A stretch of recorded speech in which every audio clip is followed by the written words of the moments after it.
It's been a while since we had her on here.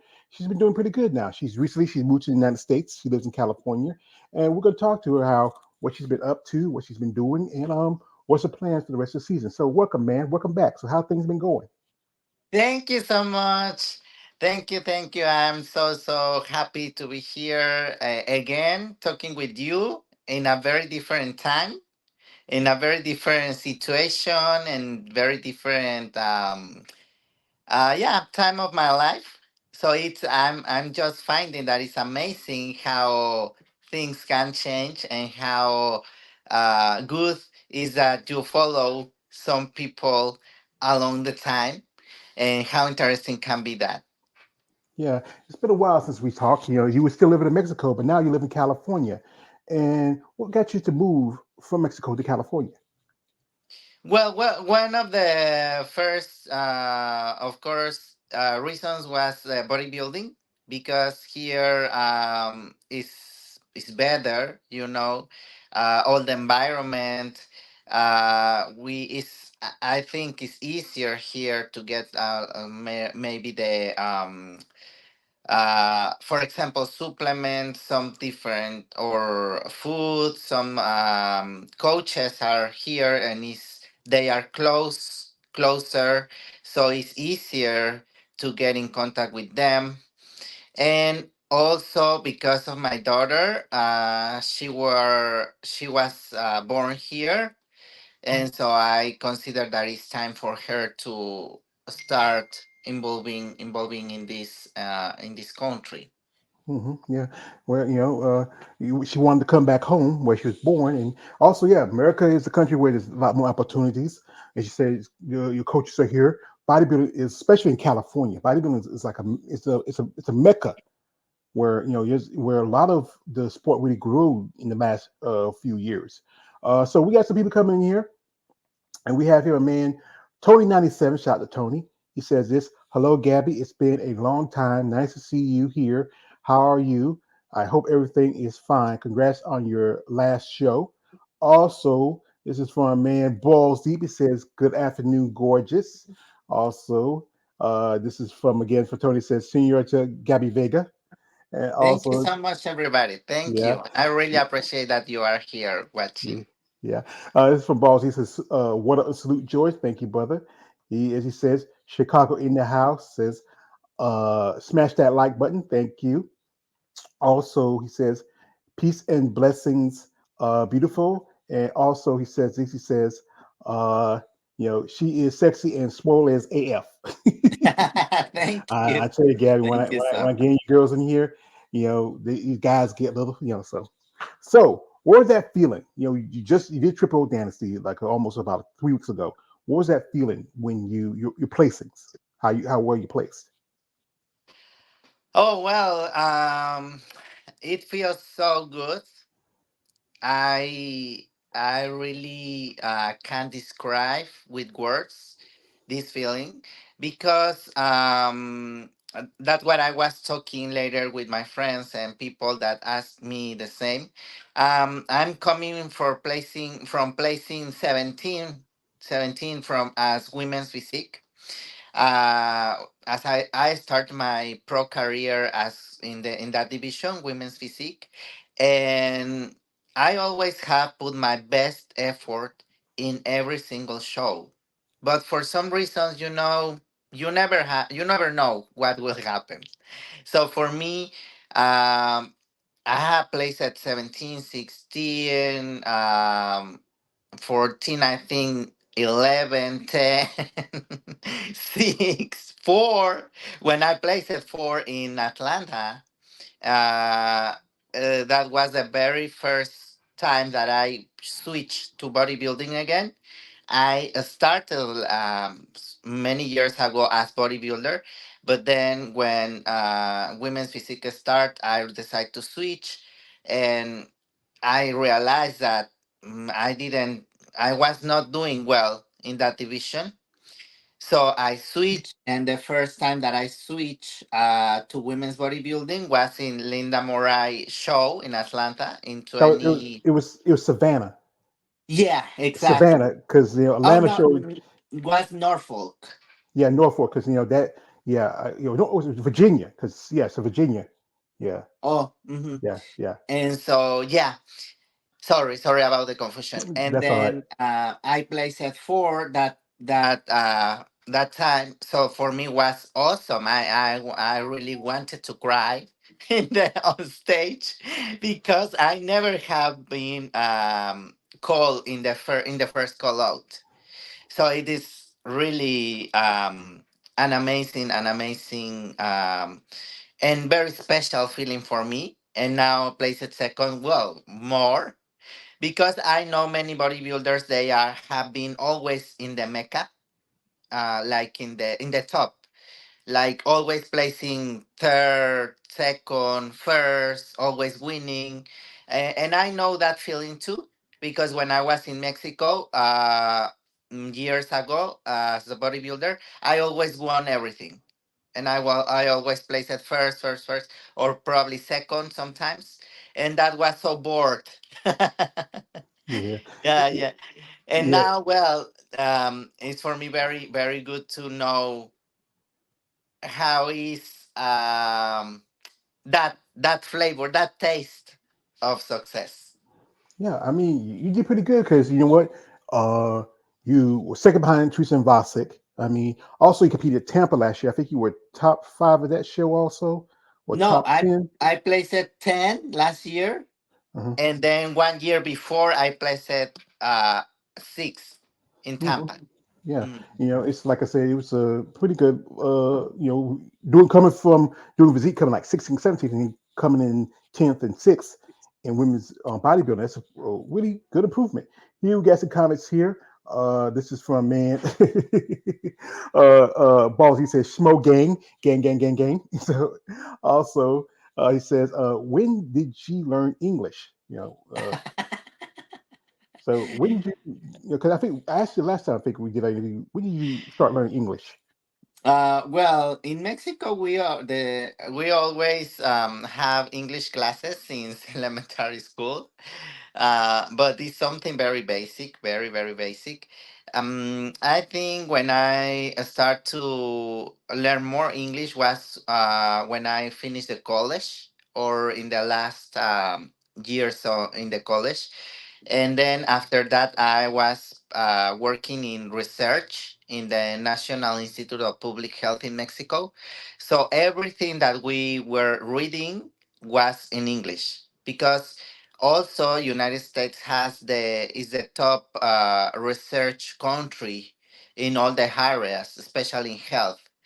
So everything, all the articles, everything we have to read in English and then do more research in English. So my main problem when I moved here was to hear that. I think I told you before where in the first interview that we had, just please speak a little like slowly because I Yeah, couldn't understand if you talk to me very fast. yeah, But now, as I am working here, it's easier for me to hear. Like now, right now, I'm understanding all that you are telling me, and it is not necessary that you do it slowly. yeah. I know. I talk a little fast because I'm from the South. It's something. It's a habit hard for us to break down around here because that's how we speak. We try to. We try. Like I said, I know sometimes it's try for you to get to catch up, so I try to slow down a little bit. But like I said, I'm excited about having you on here. Sometimes when I get excited, I do rumble a little bit. So we have here, man, Rolando G. Shout out to Rolando. He says, "Como estás, bonita? Your physique is phenomenal." Yeah, he's Thank bilingual. you. So I like Thank you so Rolando G. much. Also, this is from 2097.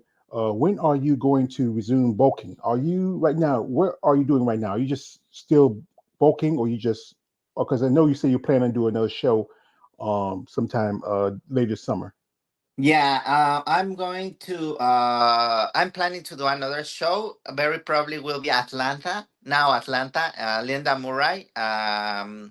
And after that, there is in September one that is the first time that these promoters will do it in Anaheim. So I really would love to do that show because it's very close to me. Mm, here in California, and so I'm keeping on shape. I'm keeping my calories very low. So, and I'm trying to do or to train in the way to give more detail to my body, according with the feedback that the judges gave me last time. But really, I'm not in a off season or bulky time right now. hmm.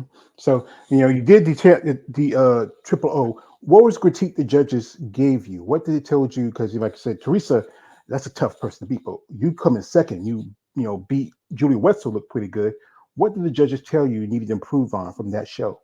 Yeah, the judge told me that I need more balance in general in all my body, specifically in my legs. Like if I can sweep more my quads, that will be very good. And in order to put more symmetry and more balance in my whole body. And I'm agree. I have been working out by more than 20 years, so my knees are not really the so new. So I have been treating them a lot by therapy and with some supplements. Um, so I really think that they are improving. Like I have less pain now in my knees, so I can fix my legs, my quads specifically. And yeah, other than that, probably my shoulders, or keep more density on my back. hmm Yeah, that because that will be. I think Teresa probably got one of the best backs right now in the sport. I think I remember her when she competed back in 2020. She beat Rochelle Boswell when they had the Chicago Pro in Atlanta, and they said it was because her back. Oh We know, yeah. yeah, it was her back hmm that got her over. And she's very impressive. Here's some comments here. Um, you know, who trains her? So who you working with now? Since you said you moved here, you work with your trainer. I train by myself. I have a friend in Mexico. He was my coach by many years when I was there. We are more friends than coach client. We really are very close.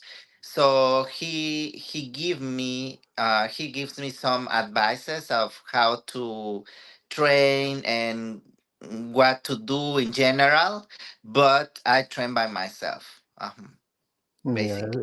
Yeah, that's a tough one for somebody to be their own trainer because sometimes you can like things can go happen and then if something happens then it's your fault so you got to set that. But yeah, it's really you have to be really because you're a trainer because you train back in Mexico and you know what you need to use and how to get yourself to that next level. Here we have a man Tony 97 says no matter the position on the podium to me, you're always number one. Oh, Thank you, thank sir. you so much. Thank you, so sweet. I This is this is appreciate it. this is from man Rolando G. He says, "Una maggiore tan bella ya." I don't know. Hey, yo, Rolando. I speak English. He's the one who speaks Mexican. So Spanish. So I think you can say it for me so I can. Yeah, una mujer tan bella y entrenadora de culturismo. Sí, muchas gracias. What do you say to you? It's Because I like don't. a beauty woman and trainer of Yeah. bodybuilding. This is from a man balls deep. He says, "How has female body been different in U.S. than rest of the world?" And I know, remember last time we talked that bodybuilding not that popular, especially in Mexico, South America, because of as the word is machismo. It's just the idea that women with muscle is not very feminine mindset of those part of the world. I think it's not as popular in south of the border. It's not as popular in some Asian countries. But as you are living here in the states, how does it feel for you to be a bodybuilder here? Oh yeah, as you are telling, it's very very different, very different. In South America, Mexico, for example, we are very traditional culture, so it's not popular. It's not popular. It's not accept that people doesn't accept women with muscle. Even women, no, it's not acceptable for women and for men neither. So because well, it's a different culture. It's more popular bikini or wellness. For example, wellness is coming from South America, so that's kind of the culture that they like. And here in the United States, it's very different. I understand that the sport was born here, and the mindset of people here is very open about that. They really realized what is behind a physique of a woman that is muscular, like the effort, discipline, consistent, and they feel inspired and motivated to train too. Um, so it's amazing for me. That's one of the best things that I have done is to move here and now be part of a society that really appreciate what bodybuilding in women is. So that's amazing for me. I'm Well, really very grateful with the mindset and all the society here. yeah, it's good because you know what, as a fan of you ladies, and doing this content, I really learned a lot from especially your mom and your education and the work you put into being in sport. And like she said again, everybody's saying the consistency. Bodybuilding is not as easy as everybody thinks. You have to be able to work, train, diet. You have to make a lot of sacrifices. Like I know there's times where you might want to do something with your daughter, but you got to train, you got to do this, you got to do that, and also the cost of being a bodybuilder. It's expensive for you ladies. As these shows, we just saw that Arnold, he rises the prize money for men's open at the Arnold Schwarzenegger Classic. But I think ladies should get a little bit more when it comes to prize money. I mean, I think you get was it about was what was it 500 in the um in masters. I think you got like 2,000 in the in open. Yeah, So that's true. yeah, and I know like one thing Violet's do is after shows, you do photo sessions, and I saw you some photos you posted in your IG using with Annie Rivicchio. And here's the thing is, I got to meet Annie last year. No, not last year. When I went to Savannah, I got to meet Annie. Been a fan of hers. Beautiful physique, classic line, Olympia level lady, and I got to meet her at Savannah. And I even got to meet Alina Popa when I went to see the Savannah Pro that year, last year when they had it. So, folks, we're Mhm. going to do this. We're going to jump into Gaby's social media for a bit and look at some pictures and stuff like that, some updates. So if you guys who follow her, her social media stuff is in the description of this video. You can check her out. You can follow her. You want to, reach out to her. But guys, and this is something I do now, Gaby. I tell guys this: say, guys, no D pics, or in other words, no my opinion, no opinions. Don't send that to her. Stop. Don't. Women don't like that, guys. Stop it. I know she's a